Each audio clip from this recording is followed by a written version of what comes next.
So, now that the S23 Ultra is out of the way, it's time to concentrate on the next big thing, the Galaxy Z Fold 5, which stands atop Samsung's smartphone line.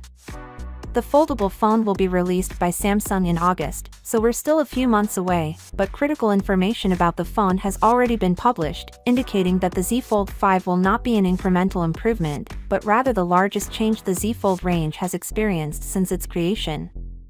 We already know that Samsung will use a new teardrop-style hinge mechanism that will not only eliminate the crease permanently, but will also allow the phone to close entirely without a gap in the center.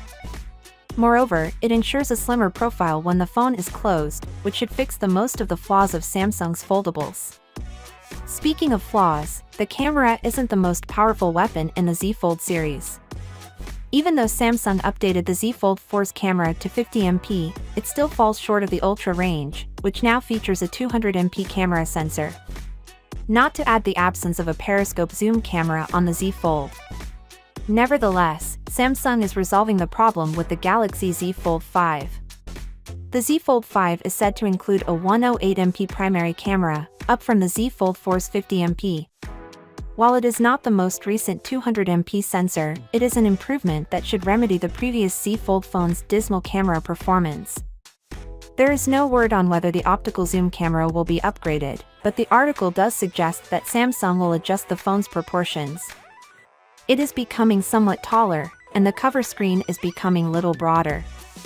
The inner screen size will very certainly stay at 7.6 inch. They also claim that the phone will be somewhat heavier, weighing 275g as opposed to 263g for the Z Fold 4.